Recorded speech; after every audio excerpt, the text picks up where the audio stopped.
Now the valley of Siddim was full of tar pits, and the kings of Sodom and Gomorrah fled, and they fell into them. But those who survived fled to the hill country. Then they took all the possessions of Sodom and Gomorrah, and all their food supply, and departed. They also took Lot, Abram's nephew, and his possessions, and departed, for he was living in Sodom. 시딤 골짜기에는 역청 구더기가 많은지라 소돔 왕과 고모라 왕이 달아날 때에 그들이 거기 빠지고 그 나머지는 산으로 도망하매 내 왕이 소돔과 고모라의 모든 재물과 양식을 빼앗아가고 소돔에 거주하는 아브람의 조카 롯도 사로잡고 그 재물까지 노력하여 갔더라. 아멘. 바벨탑 사건 이후에 인류가 분열되기 시작했잖아요. 이제 수많은 종족과 수많은 나라로 나뉩니다. 사분오열되어 상호간의 전쟁이 본격적으로 시작되는 거죠. 인류 역사는 전쟁의 역사라고 해도 과언이 아닙니다. 바벨탑 이후에 성경이 기록하고 있는 첫 번째 전쟁이 오늘 본문에 나오는 이 전쟁이에요. 4개 연합군 대 5개 연합군의 전쟁이 이제 벌어진 거죠. 동방의 네 왕이 4개 연합군을 구성했습니다. 시날 왕 아무라벨이라고 그랬어요. 시날은 메소포타미아 지역이고요. 엘라살 왕 아리옥이라고 그랬어요. 유프라테스 강 하류에 위치한 아브라함의 고향인 갈대아 우르 지역에 있는 그곳을 얘기하는 거예요. 엘람 왕 그돌라메리라고 했어요. 오늘날의 이란 고원 남부에 위치한 지역입니다. 고임 왕 디다리라고 했어요. 일정한 근거지 없이 메소포타미아 지역 일대에서 약탈을 일삼던 부족이었다고 그래요. 특히나 이 네 개 연합군 가운데 엘람이 그 중심이었습니다. 엘람은 바벨론이 생기기 전에 최강대국이었습니다. 그 다음에는 이제 팔레스틴 인근의 남부 가나안의 5왕이 한 편을 이루는 거예요. 5개 연합군이죠. 소돔 왕 베라, 고모라 왕 바르사, 아드마 왕 시납, 스보의 왕 세메벨, 소알 왕 벨라 이렇게 해가지고 5개 왕이 5개 연합군을 구성을 했습니다. 그래서 4개 연합군 대 5개 연합군이 전쟁을 벌이는 거지. 인류 역사는 전쟁의 역사예요. 종말 때까지 전쟁은 절대로 그치지 않을 거예요. 마지막 전쟁, 인류 역사의 마지막 전쟁이 어디에 나와 있습니까? 요한계시록 19장에 나와 있습니다. 그 전쟁 후에 영원한 평화의 왕 그리스도가 재림하시는 그날까지, 재림하셔가지고 생활과 새 땅을 우리에게 주시는 그날까지 이 땅에는 전쟁이 계속될 거라는 사실을 여러분 알아야 되겠습니다. 다니엘서 9장 26절 말씀, 62일의 후에 기름 부음을 받은 자가 끊어져 없어질 것이며 장차 한 왕의 백성이 와서 그 성읍과 성소를 무너뜨리려니와 그의 마지막을 홍수의 휩쓸림 같을 것이며 또 끝까지 전쟁이 있을 거다 말씀하셨어요. 그러므로 온갖 전쟁의 소문 여러분 이상히 여기지 마십시오. 온갖 전쟁의 소문에 떨지 않는 여러분 되기를 바랍니다. 마태복음 24장 6절 말씀, 난리와 난리의 소문을 듣겠으나 너희는 삼가 두려워하지 말라. 이런 일이 있어야 하되 아직 끝은 아니라 말씀하셨습니다. 그날이 되면 모든 전쟁이 그칠 거예요. 미가서 4장 3절 말씀, 그리스도께서 많은 민족들 사이에 이를 심판하시며 먼 곳 강한 이방 사람을 판결하시리니 우리가 그 칼을 쳐서 봇을 만들고 창을 쳐서 낫을 만들 것이며 이나라와 저나가나 다시는 칼을 들고 서로 치지 아니하며 다시는 전쟁을 연습하지 아니하리라 말씀하셨습니다. 그날이 되면 인류의 역사 가운데 영원한 평강이 임하게 되는 거죠. 하여간 이 땅 가운데도 불과 70여 년 전에 엄청난 전쟁, 끔찍한 전쟁이 있지 않았습니까? 근데 그런 전쟁뿐이 아니에요. 전쟁은 사람들의 삶 가운데 언제나 있어 왔습니다. 지금도 있습니다. 언제나 그치지 않습니다. 사회 속에서 온갖 전쟁이 그치지 않아요. 모든 공동체 속에서 싸움이 그치지 않습니다. 모든 관계 속에서 전쟁이 그치지 않아요. 심지어는 가정 속에서도 전쟁이 일어납니다. 교회만은 평강이 넘치고 또 넘쳐야 되지 않겠습니까? 우린 다른 것으로 싸울 틈이 없거든요. 왜? 영적 전쟁을 치러야 되니까요. 우리의 전쟁은 영적 전쟁이에요. 에베소 6장 12절 말씀, 우리의 씨름은, 우리의 싸움은, 우리의 전쟁은 혈과 육을 상대하는 것이 아니요, 다시 말해 사람을 상대하는 것이 아니요, 통치자들과 권세들과 이 어둠의 세상 주관자들과 하늘에 있는 악의 영들을 상대하는 전쟁이라고 말씀하셨습니다. 다른 전쟁은 다 그치고 영적 전쟁을 치르는 여러분 되기를 축복합니다.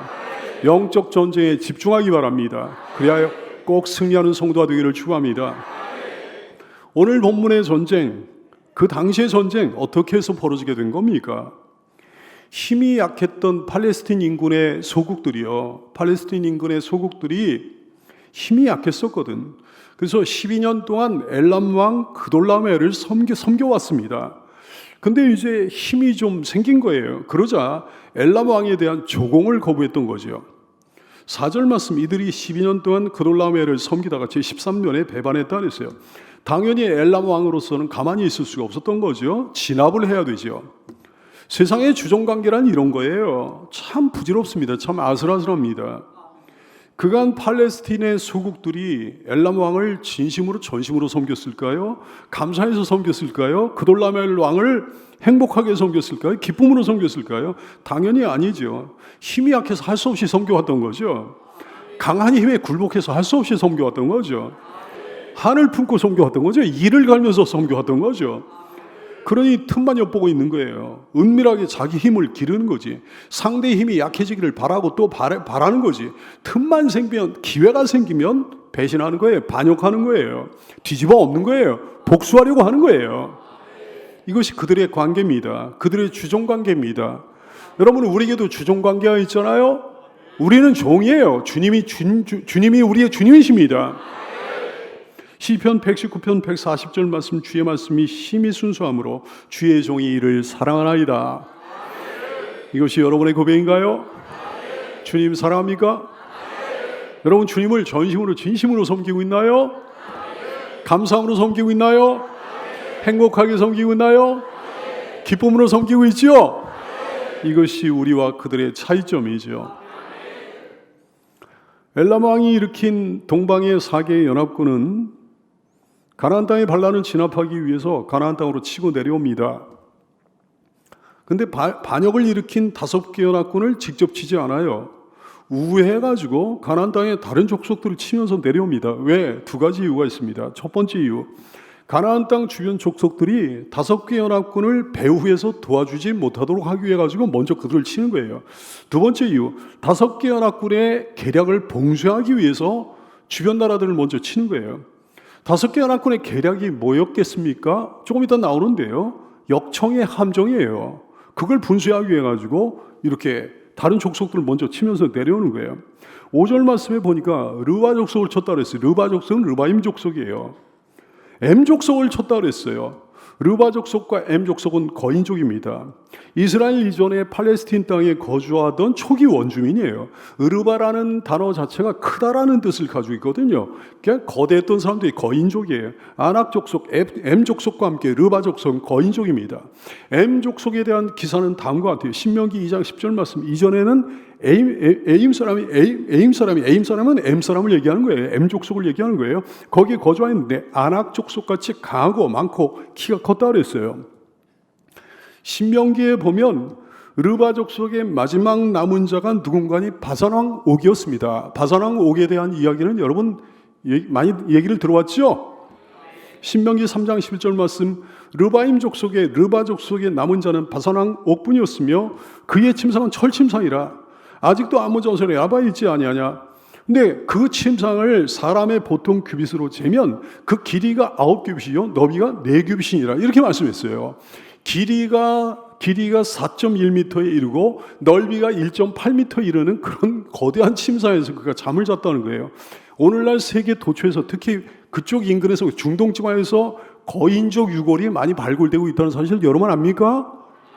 상상을 초월하는 거인족 유골들이 발굴되고 있어요. 호리 족속을 쳤다 그랬어요. 창세기 14장 6절 말씀, 호리 족속을 그 산 세일에서 쳐서 광야 근방 엘하늘까지 이르렀으며 이렇게 말씀합니다. 세일산에는 나중에 누가 들어가 살게 되는 거니 에서의 후손인 에돔 족속이 살게 되는데 에돔 족속이 살기 전에 살았던 족속이 호리 족속이에요. 신명기 2장 12절 말씀, 호리 사람도 세일에 거주하였는데 에서의 자손이 그들을 멸하고 그 땅에 거주하였다 이렇게 말씀하시는 거지. 또 아모리 족속을 쳤다 그랬어요. 창세기 14장 7절 말씀, 그들이 돌이켜 엔 미스밭 곧 가데스에 이르러 아말렉 족속의 온 땅과 하사손 다말에 사는 아모리 족속을 쳤다 그랬어요. 팔레스틴, 수리아, 바벨론 여기에 거주하던 함 계통의 자손들이 바로 아모리 족속이었습니다. 4개 연합군은 가나안 일대를 갖다 완전히 초토화시킨 거예요. 그 결과 그들의 마음이 완전히 풀어지고 방심하게 된 거지. 이 사람들은 나중에 5개 연합군을 격파한 다음에 완전히 자신했습니다. 방심했습니다. 가나안 일대를 막 초토화시켰으니까요. 자기에게 대항할 세력은 자기들에게 대항할 세력은 이제 전무하다 이렇게 자신했던 거지. 그래 방심했던 거죠. 그러다가 나중에 다음 주에 뭐 이야기가 나옵니다만은 얼마 되지도 않는 아브라함의 병사들에게 참패를 당하고 마는 거예요. 방심하면 안 되는 거지. 당시에 전쟁에 휘말린 가나안 땅의 수많은 족속들, 수많은 사람들 피하고 싶다 그래서 이 전쟁을 피할 수 있는 게 아니었어요. 아브라함조차도 전쟁에 휘말렸으니까요. 과연 그렇습니다. 세상은 전쟁터예요. 전쟁 못 피합니다. 학교부터가 전쟁터잖아요. 학교부터가. 공부도 전쟁이에요. 인간관계, 학교에서 형성되는 모든 인간관계 전쟁이에요. 계속해서 뭐 시험이니 뭐니 무한 경쟁이 펼쳐집니다. 살면서 이런저런 싸움을 절대로 피할 수가 없어요. 안 하고 싶다고 해서 안 해지는 게 아니라 얘기해요. 여러분 늘 싸움을 이런저런 싸움을 대비하고 살아야 되는 줄로 깨달게 되기를 축원합니다. 철저히 준비하고 살아야 되는 거예요. 그리고 지혜롭게 싸워 승리해야 되는 거죠. 영적으로 정말 그렇습니다. 절대 영적으로 싸움을 피할 도리 없습니다. 베드로전서 5장 8절 말씀 근신하라 깨어라 너희 대적 마귀가 어느 사자같이 두루다니며 삼킬 자를 찾나니 근신하라 깨어라 그랬어요. 대적 마귀가 삼킬 자를 찾으며 두루다니고 있는데 전쟁을 피할 수가 있느냐 얘기예요. 가차없이 일어나 싸워야 되는 거지. 사탄은 어떤 공동체의 약점을 정확히 파악합니다. 어떤 교회든지 뭐 어떤 가정이든지 어떤 나라든지 어떤 민족이든지 어떤 공동체의 약점을 정확히 파악해요. 어떤 개인의 약점 또한 너무 잘 알고 있어요. 그 약점을 징그럽게 파고들어 공격하는 거예요. 그러므로 근신해야 되는 거예요. 잡아먹히지 않으려면 깨어 있어야 되는 거예요. 대비해야 되는 거예요. 준비해야 되는 거예요. 용감히 싸워 승리하는 여러분 다 되기를 축원합니다. 영적으로 육적으로 온갖 싸움을 피하는 어리석고 무능한 사람이 여기 한 사람도 없게 되기를 축원합니다. 어떤 형태의 싸움이든지 절대로 피할 수 없다는 사실을 인지하고 자각하는 여러분 되기 바라요. 잘 싸워 승리자 되기를 축원합니다. 공격도 잘해야 되지만 방어에도 능해야 됩니다. 건강도 방어해야 되는 거예요. 뭘로 방어해요? 면역력으로 방어하지. 우리 몸에는요 수없이 많은 바이러스와 박테리아가 매일 매순간 공격을 해옵니다. 면역력이 강하면 이겨내는 거예요. 면역력이 약하면 감기를 비롯한 질병이 막 걸리고 그러는 거죠. 우리 몸에 면역체계가 잘 갖춰져 있으면 바이러스와 박테리아가 공격에 실패하게 되는 거예요. 근데 우리 면역체계에 문제가 생기게 되면 바이러스와 박테리아가 내 몸에 들어와 기승을 부리게 되는 거라 얘기해요. 암도 마찬가지입니다. 세상 어떤 사람의 몸이라도 매일같이 암세포가 다 발생하는 거거든. 근데 건강한 사람의 몸에는요 암세포를 이겨내는 면역이 있는 거예요. 그래서 암세포가 뿌리를 내리지 못합니다. 날마다 소멸되는 거예요. 생겼다가 소멸하고 생겼다가 소멸하고 그러는 거예요. 근데 체온이 유난히 낮은 사람, 몸이 약한 사람의 몸에서 암세포가 자리를 잡고 뿌리를 내리고 자라게 되는 거죠. 문제가 생기게 되는 거예요. 제자학교 숙제, 더드림 숙제, 여러분 잘하지 못하면 잘하지 않으면 그거 하나님 앞에서 잘하지 않으면 반드시 후회하게 될 줄 깨달게 되기를 축원합니다. 면역력을 강화하여 이겨내는 여러분 되기를 축원합니다. 마음의 면역력이 강해야 되는 거예요. 안 그러면 무너져 내려요. 인생이 피폐해지는 거예요. 근데 마음의 면역력을 결정적으로 좌우하는 게 뭐예요? 건강한 자존감이지. 건강한 자존감이 없으면 쉽게 무너집니다. 실수 한 번에 무너져요. 실패 한 번에 무너져요. 실현 한 번 당하면 무너져요. 낙심합니다. 슬픔에 무너져요. 분노에 무너져요. 좌절에 무너지고 열등감에 무너지고 그런 거예요. 근데 엄청나게 강한 면역력이 있어. 그리스도인의 건강한 자존감이에요. 우리만의 건강한 자존감이에요. 누구도 무엇도 그 어떤 사건도 넘어뜨릴 수 없습니다. 우리를 무너뜨릴 수 없습니다. 우리를 이겨낼 수 없습니다. 나는 예수님 옷이에요. 나는 하나님의 백성이에요. 나는 하나님의 자녀예요. 나는 천국 시민권을 가진 사람이에요. 영원한 나라의 귀한 왕들이여 강한 면역력으로 모든 걸 다 방어해내기를 축원합니다. 영적 면역력이 강해야 됩니다. 영적 면역력을 결정적으로 좌우하는 게 뭘까요? 하나님의 말씀이에요. 성령 충만이에요. 그게 없으면 사탄의 공격이 쉽게 무너집니다. 온갖 유혹과 온갖 공격으로 여러분 얼마나 흔들어대고 있습니까? 마귀가 말이죠. 사탄이 말이죠. 근데 엄청나게 강한 면역력이 있다 얘기해요. 내 안에 있는 하나님의 말씀이에요. 성령 충만이에요. 말씀으로 충만한 사람은 그 누구도 그 무엇도 그 어떤 사건도 그 사람 넣어드릴 수 없습니다. 무너뜨릴 수 없습니다. 그 사람 이겨낼 수 없습니다. 말씀의 사람이요, 주 성령의 사람이요, 말씀으로 모든 것을 다 방어해내는 여러분 되기를 바랍니다. 성령님으로 충만하여 모든 것을 다 방어해내기를 축원합니다. 싸움은 반드시 집단적이에요. 오늘의 전쟁을 보세요. 4개 연합군 그리고 5개 연합군의 전쟁이었죠. 이게 전쟁의 본질이에요. 세상의 모든 전쟁이 다 그렇습니다. 집단 대 집단이에요. 그러므로 혼자 있으면, 혼자 싸우면 반드시 실패하는 거지. 연합에 실패하면 고립무원이 되는 거예요. 사탄은 절대로 혼자 덤비지 않습니다. 수아의 악의 영들을 거느리고 집단적으로 덤벼듭니다. 누가복음 11장 26절 말씀, 이에 가서 저보다 더 악한 귀신 7을 데리고 들어와서 하니 그 사람이 나중에 형편이 전보다 더 심하게 됐다 그랬어요. 누가복음 8장 30절 말씀 보세요. 예수께서 내 이름이 무엇이냐 물으신지 이르되 군대라 그랬어요. 왜? 이는 많은 귀신이 들렸으니까, 군대 귀신이 들렸으니까요.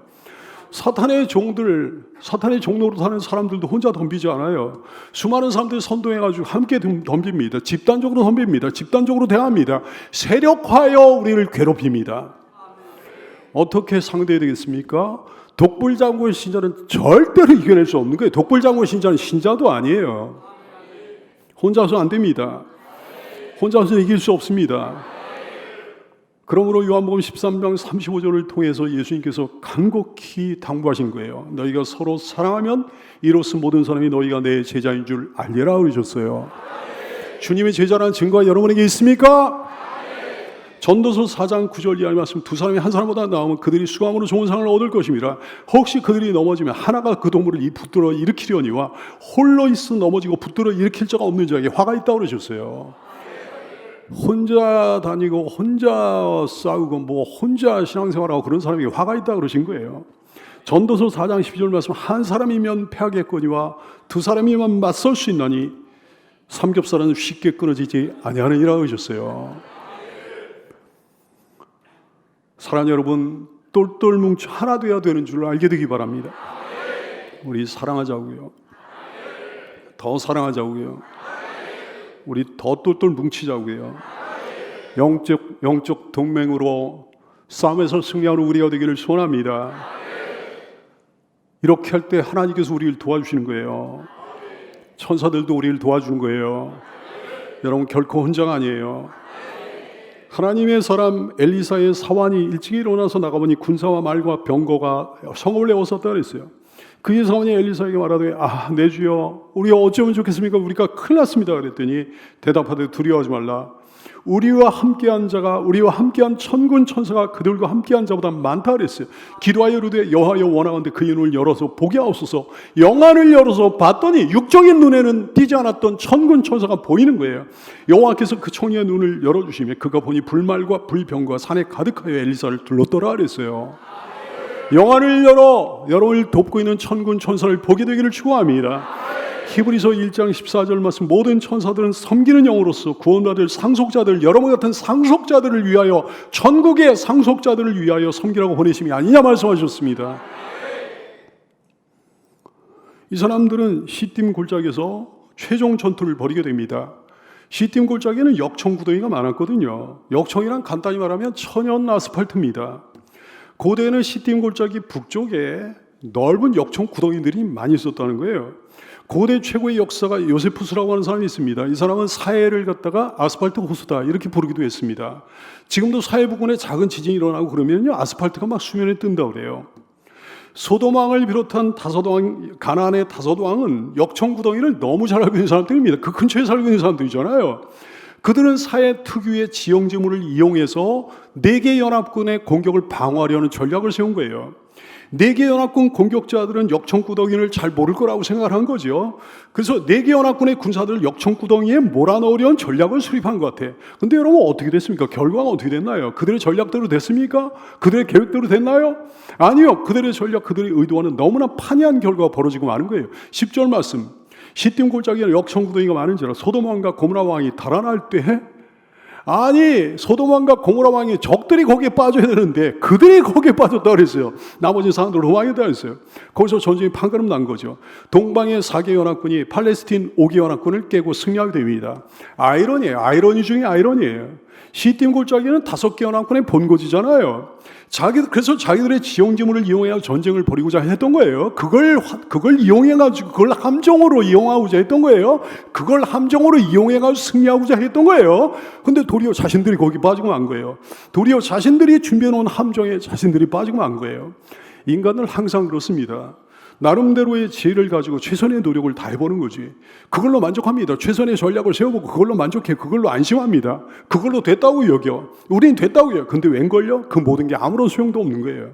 아니, 그 지혜 때문에 망합니다. 그 전략 때문에 망합니다. 그 지혜, 자기들의 지혜, 자기들의 전략이 함정이 돼가지고 자기들 스스로 거기에 빠지고 마는 거예요. 얼마나 부질없고 얼마나 어리석은지. 하나님의 심판 앞에 인간의 모든 지혜는 무용지물이에요. 인간이 자랑하던 정치, 사회, 과학, 문화, 온갖 정교한 시스템, 온갖 대비책은 무용지물입니다. 아니 무용지물 정도 아니에요. 그것 때문에 망해요. 그것 때문에 심판받아요. 그게 함정이 돼가지고 망한다고요. 사랑하는 지혜로운 성도들이여, 사람의 지혜, 세상의 지혜 마음 빼앗기지 말고 그저 하나님을 의지하게 되기를 축복합니다. 그돌라오멜과 동행자들은 소돔과 고모라의 모든 재산을 빼앗고 백성들을 포로로 사로잡아 갔다 그랬어요.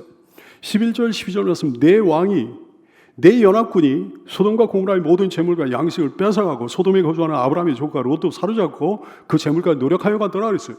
소돔과 고모라의 모든 재물과 양식뿐 아니라 누구도 사로잡아 왔습니까? 누구의 재물도 빼앗겼습니까? 롯이요. 이 사건 어떤 사건일까요? 소돔과 고모라를 향한 하나님의 1차 경고입니다. 하나님의 1차 심판입니다. 그들은 소돔과 고모라 그 사람들은요 물질적 풍요로 교만해졌어요. 점점 더 죄악의 수렁 속으로 빠져갔습니다.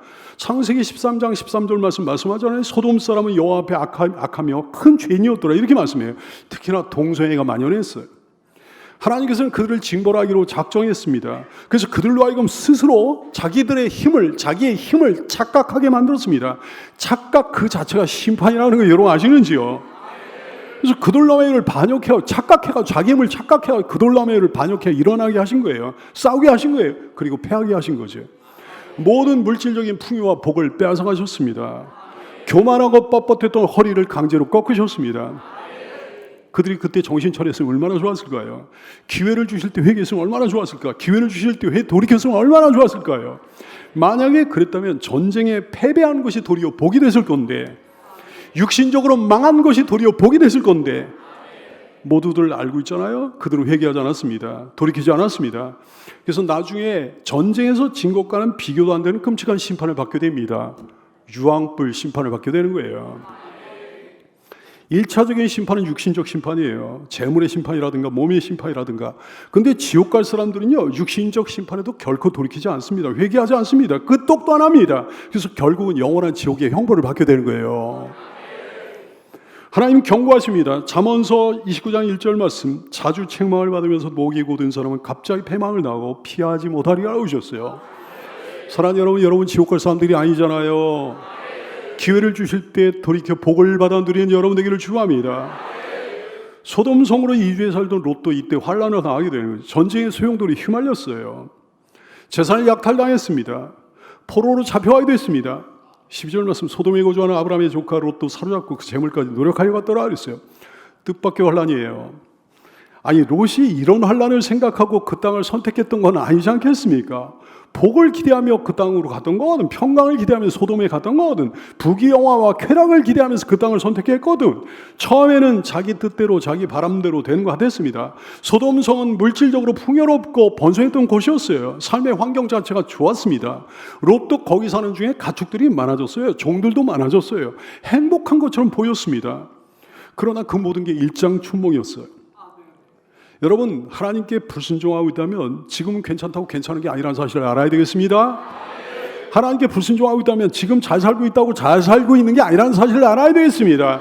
지금 평안하다고 평안한 게 아니라는 사실을 알아야 되겠습니다. 지혜로운 여러분이 여러분 깨달아 알게 되기 바라요. 여러분, 자의로 선택한, 하나님 뜻이 아니고 자의로 선택한 그 어떤 것도 결코 안전하지 않다는 사실을 깨달아 알게 되기를 축원합니다. 거기가 사람들에게 각광을 받는데요? 그럼 더 위험해요. 거기가 지금 굉장히 좋게 보입니까? 그러면 더 위험해요. 롯에게 하나님께서 경고하시잖아요. 엄한 경고입니다. 뚜렷한 경고입니다. 근데 이 경고는 하나님의 기회였어요. 롯에게 주신 절호의 기회였어요. 저 얼마나 좋은 기회를 주신 건지요. 롯은 아무래도 아브라함에 비해 믿음이 좀 약하지 않았습니까? 보다 세상적이에요. 보다 육신적이에요. 스스로 소돔을 택하지 않았습니까?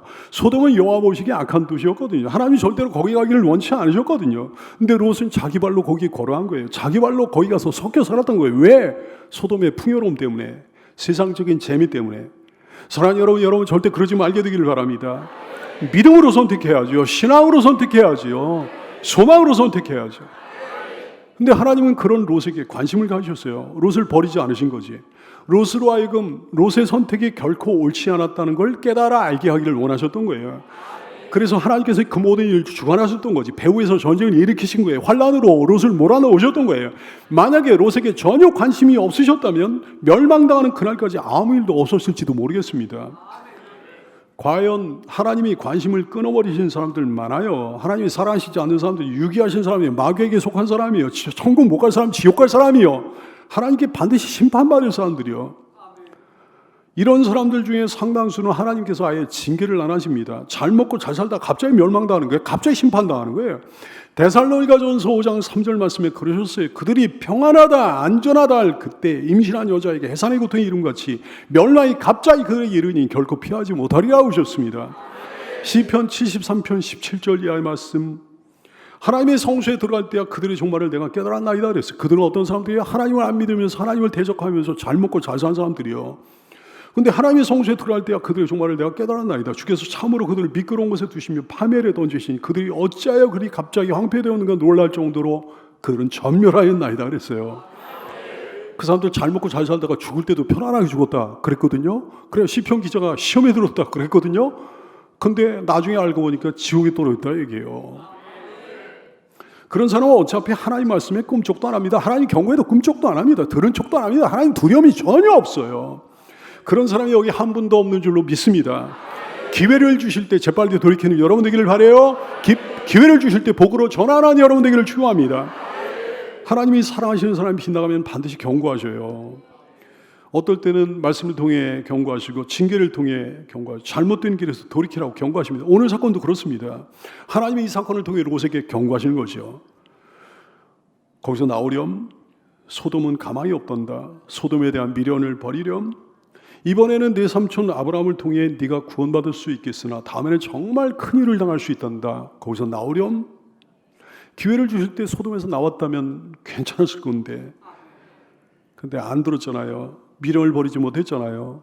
롯은 아브라함에게 구출되고 나서 그냥 거기에 눌러 앉았습니다. 하나님의 경고를 흘려버린 거예요. 그리고 날마다 소돔 사람들이 죄로 인해가지고 마음이 너무너무 상하는 거예요. 지옥 같은 삶을 살게 되는 거예요. 그러다 결국은 모든 걸 다 잃어버린 비참한 신세가 되고 마는 거죠. 하나님의 경고를 흘려보내지 않는 지혜로운 인생이 되기를 축원합니다.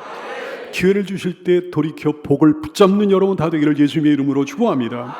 그러므로 모든 더러운 것과 넘친 악을 내버리고 너희 오늘 능히 구원할 바 마음에 심어진 말씀을 온유함으로 받으라 하셨어요. 하나님 말씀을 온유함으로 받고 복으로 돈 누리는 여러분 다 되기를 예수님의 이름으로 축원합니다. 기도하겠습니다.